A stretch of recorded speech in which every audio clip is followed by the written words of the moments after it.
gonna cut my hearts, just a bunch of them, and I'm gonna put those around the top border. So I'm gonna go ahead and wet it, and I'm going to put it just right on the top, like this. And I want my little hearts to be end to end, so each one is going to touch the one next to it, right here. So we're making kind of a little cute heart border around the top. And that's going to pick up the shape on the bottom. And I'm just lining it up, one end to the other. Now you see I'm starting from the front because I want them to line up. If by chance when I get to the back they don't line up perfectly, you can trim it and then nobody will know because it's in the back that they didn't line up perfectly. So we're going to keep going all the way around, and then I'll be back to show you the next step. All right, another thing that you want to make sure you have on hand that you want to start with before you actually make your cake, I would do it at the same time I made my collar, is you want to make a bunch of little purple and lime green flowers. Now I've done all different kinds. I have all these different cutters. They're all pretty small, so I'm going to cut just a bunch of different shapes of flowers. And I'm going to use all these different, this is another plunger cutter, but I don't need to use the plunger. I can just do like this. So you can see I'm just doing tons of different shapes. I think I've got 5 different shapes here of flowers that I'm going to do. And I'm going to show you why in a minute. So here are our 5 different shapes that I've done.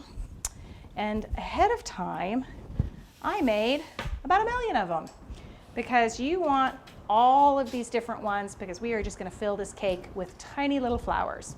So now that you've seen all the ones we have done, let me show you what we're going to do with them.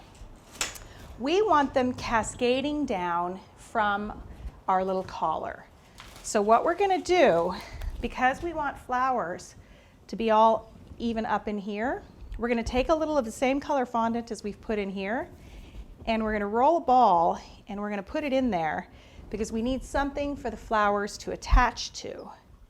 So I'm going to shape it just in a little arch shape like this and give it a little bit of a point. I can even pull some of that off because I want to kind of fill this space a little bit, not completely because we want it to look floaty with this. So you can see I've kind of created this so that my little flowers have something to stick to. That's even a little small. I'm probably going to make it a little bit wider because I want them to be kind of all almost to the edge.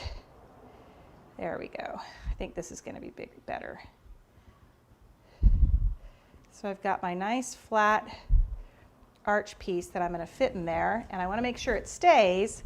So I'm going to put some water in here and I'm going to stick that in there. So you see now I have a platform for my flowers to stick to because I want them to cascade down. So now what I'm going to do is I'm going to start attaching them. And I'm going to use a paintbrush and I'm going to use royal icing, which I have right here. So this is a little bit tedious. I'm going to start and show you how to do a few, and then I'm going to do a bunch off camera so you aren't bored watching me attach 1 million different flowers. So what I'm going to do is I'm going to start, I just put a bunch of royal on here just to give it a base. And I'm going to start with the bigger, flatter flowers because I want to kind of build them up. So the flat, bigger ones are going to be kind of the base, and then I'll build them up to the smaller, more shaped flowers. So I'm just going to start adding, and I'm going to really cover this kind of whole area right here to start with. And I'm putting a lot of royal on there because it's all going to be covered up. So I'm just going to start adding a few of these flat ones, and then I can start building up. So now that I've got, I might put it one more there just to build the space up.